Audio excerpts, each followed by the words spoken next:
explanation. Now we shall see the mathematical part of Einstein in detail. So according to Einstein, energy is given by, I'll write in English full detail में, and full detail में I'll write in English. Okay? Energy is given by energy of incident photon is given by, English में पहले लिखेंगे, work function plus kinetic energy max. Okay, ये तो गया. Energy of incident photon यानी H nu is equal to, work function को phi naught बोलते हैं. पहले सिंबल लिखते हैं, रुक जा, let me write the symbol only. Energy मतलब ई, एनर्जी यानी ई बोल तो photon and sorry energy E बोले तो E is equal to H nu लिखेंगे हम, work function plus kinetic energy max. Okay, energy बोले तो एच न्यू, वर्क फंक्शन बोले तो H nu not, plus kinetic energy बोले तो हाफ एम वी स्क्वायर. सारे प्रॉब्लम्स, ड्वेल नेचर के जितने भी प्रॉब्लम्स है, हम यही फॉर्मूला यूज करेंगे. ये पहला इक्वेशन, ये दूसरा इक्वेशन, करेक्ट है. हम इसको ऐसे भी लिख सकते हैं, वर्क फंक्शन यानी सॉरी फ्रीक्वेंसी यानी सी बाय लैम्बडा, फ्रीक्वेंसी यानी सी बाय लैम्बडा. तो H C by lambda is equal to H C by lambda naught plus half M V square. ऐसे भी लिख सकते हैं. ये थर्ड इक्वेशन. अलग अलग भाषाएं लिख रहे हम. सर ये करना जरूरी है, कंपलसरी है, कंपलसरी है. इसके बिना ड्वेल नेचर नहीं होता. पूरा का पूरा ड्वेल नेचर इसी के ऊपर टिका हुआ है. यही प्रॉब्लम्स है. कॉम्पिटिटिव में भी यही कॉन्सेप्ट के ऊपर प्रॉब्लम्स है. तो इसमें कोई सेकंड थॉट ही नहीं है. सर क्या हम इसको इधर लेके जा सकते हैं? इसको भी लेके जा सकते हैं, इसको भी लेके जा सकते हैं. ओके, इसको भी ऊपर लेके जा सकते थे, मैंने नहीं लेके गया. ओके, तो हम ऐसा लिखेंगे, H C by lambda minus H C by lambda not is equal to half M V square. इन दोनों में कॉमन एच सी है, तो 1 by lambda minus 1 by lambda not is half M V square. Half M V square. ये एक और equation आया, equation number 4. यहां पे बच्चे के मन में डाउट आएगा, लैम्बडा नॉट क्या है? Lambda naught is threshold wavelength, threshold wavelength, threshold wavelength. Okay, ये एक ओवरव्यू है. अभी बहुत सारी चीजें और बतानी है, मैंने बताई नहीं. अभी बहुत सारी चीजें और बतानी है, मैंने बताई नहीं. ओके, तो मैंने क्या क्या बताया? E is equal to work function plus kinetic energy, E is equal to H nu naught half M V square. Frequency can be return as velocity upon wavelength, frequency can be return as velocity upon wavelength, velocity upon wavelength. ये इधर गया तो minus आया, ये as it is. H और C common, bracket 1 by lambda minus 1 by lambda not is equal to half M V square, where lambda naught को बोला गया थ्रेशोल्ड वेवलेंथ. ये कितने फॉर्मूला? 3 फॉर्मूला हो गए, 1 2 3 और ये चौथा.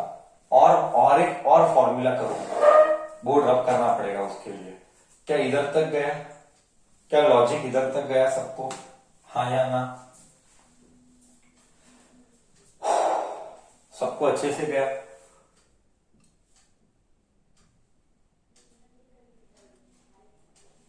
रब करूं, आगे जाओ, रब करके आगे जाओ.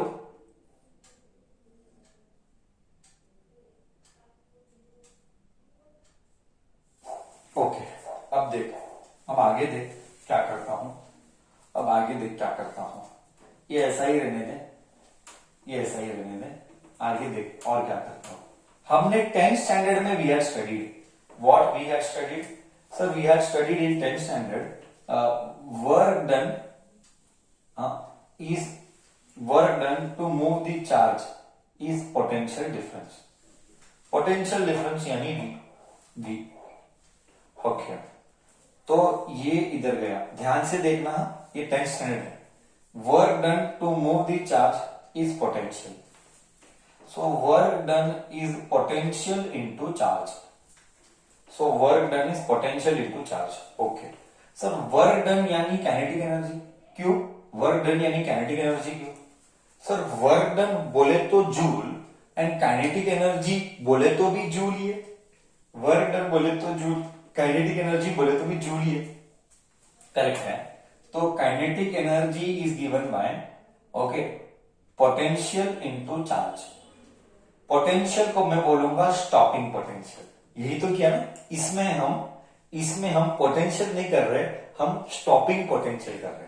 और Q बोले तो क्या? Q बोले तो चार्ज. अब चार्ज बोले तो क्या है? किसका चार्ज है बच्चा? Charge of electron. अब चार्ज ऑफ इलेक्ट्रॉन का सिंबल क्या? E. ओहो हो, मतलब चार्ज को हम E लिखेंगे. ओके VSE हो गया. ओहो हो स्टॉपिंग. समझ में क्या है? Kinetic energy is stopping potential into charge. Potential is stopping potential, charge is charge of electron. ओहो हो. सो इसका मतलब kinetic energy max can be written as stopping potential into E. Okay तो ऊपर का फॉर्मूला क्या होगा? Energy is equal to work function plus stopping potential into E. एक और नया फॉर्मूला आ गया. करेक्ट. समझा? देख इससे क्लियर मालूम पड़ता है. सर इससे क्या क्लियर मालूम पड़ता है? देख बे आइंस्टाइन का सोच दे, क्या लेवल का सोचा होगा उसने. बोलो ऐसा सोच भी कैसा आना, कितना डिफिकल्ट है ना ऐसा थॉट आना. एनर्जी पढ़ा यानी स्टॉपिंग पोटेंशियल पढ़ा. हाँ सर जितना देख याद कर वो याद कर रहे हो. याद कर VS3 VS2 VS1 ν3 ν2 ν1.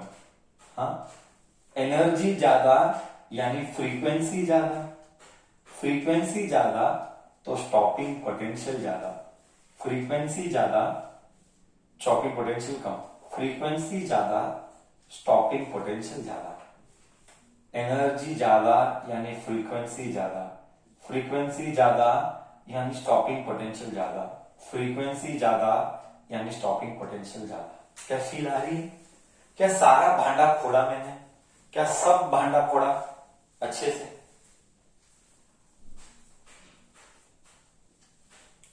क्या मैथमेटिक्स के साथ भांडा फोड़ा है ना? पूरा मैथमेटिक्स के सबूत के साथ मैं सब राज खोल रहा हूं तेरे सामने. पूरा मैथ्स के साथ राज खोल रहा हूं. ओके एक और एक्सप्लेनेशन दिया था, याद है? एक और एक्सप्लेनेशन दिया था. क्या दिया था वो? ऐसा दिया था, ऐसे लिया था इंटेंसिटी और ऐसे आया था, ऐसे आया था और ऐसे आया था. याद है? इधर करंट था और इधर इंटेंसिटी था. इधर इंटेंसिटी था, इधर करंट था. तो इधर क्या दिख रहा था? ये I3, ये I2, ये I1. इंटेंसिटी कुछ भी हो, क्या स्टॉपिंग पोटेंशियल सेम था? ये भी देखा था हमने. बोले तो क्या इसका सबूत क्या है? उजाला कभी स्टॉपिंग पोटेंशियल के ऊपर डिपेंड नहीं करता. देख एक उजाला 100 वैट का था, लेटर से ये उजाला 100 वैट का था, ये उजाला 20 वैट का था और ये उजाला 10 वैट का था. उजाला कुछ भी हो, सबके लिए स्टॉपिंग पोटेंशियल सेम है. आइंस्टाइन यही तो बोला कि स्टॉपिंग पोटेंशियल किसके ऊपर डिपेंड करता है? स्टॉपिंग पोटेंशियल फ्रीक्वेंसी के ऊपर डिपेंड करता है. स्टॉपिंग पोटेंशियल फ्रीक्वेंसी के ऊपर डिपेंड करता है. उजाला का संबंध नहीं है. क्यों सर? उजाला का संबंध सिर्फ करंट के साथ है. देख यहां पे कम उजाला कम करंट, ज्यादा उजाला ज्यादा करंट है ना. देख और ज्यादा उजाला ज्यादा करंट. आइंस्टाइन यही बोला जितना ज्यादा उजाला होगा उतना ज्यादा करंट मिलेगा. I3 100 वैट, I3 में ज्यादा करंट है, करंट ऊपर है. I3 में करंट ऊपर है.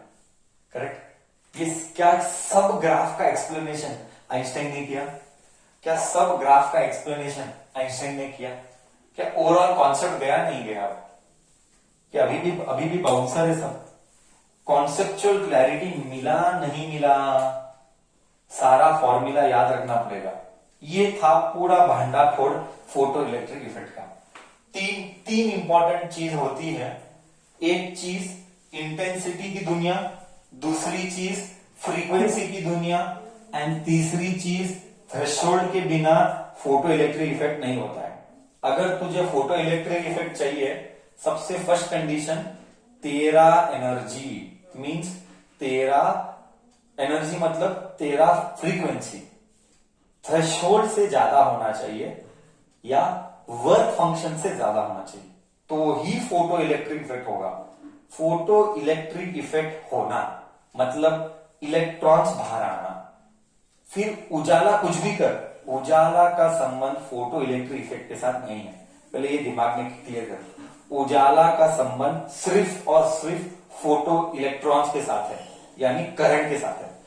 भूल करके भी उजाला को photo electric effect, stopping potential, kinetic energy के साथ मिक्स नहीं करने का। हमने दुनिया को अलग किया है। ओके, ये सारा कॉन्सेप्ट, ये सारा एक और पॉइंट जो बोला था, क्या फोटो इलेक्ट्रिक इंस्टेंट होता है? यस, इंस्टेंट होता है। क्यों? फोटोन आया, फोटोन ने इलेक्ट्रॉन को मारा, इलेक्ट्रॉन बाहर आया। आई रिपीट, फोटोन ने इलेक्ट्रॉन को मारा, इलेक्ट्रॉन बाहर आया। तो कॉन्सेप्ट तो करेक्ट है, फोटोन आएगा, इलेक्ट्रॉन बाहर आएगा। करेक्ट, इंस्टेंट होता है। फोटोन हिट किया, इलेक्ट्रॉन बाहर आया, कोई टाइम का गैप नहीं है। फोटोन आया, आधे घंटे के बाद इलेक्ट्रॉन आया, ऐसा नहीं होगा। फोटोन आया, इलेक्ट्रॉन बाहर निकला। कब बाहर निकलेगा? कब निकलेगा? जब फोटोन का energy is greater than, come on, बाहर कब निकलेगा? जब फोटोन का energy is greater than what? When it is greater than, जब फोटोन का energy is greater than what? Work function greater than work function या थ्रेशोल्ड फ्रीक्वेंसी। बस ये था आइंस्टाइन का फोटो इलेक्ट्रिक इफेक्ट की कहानी। Okay, that's it from my and for today.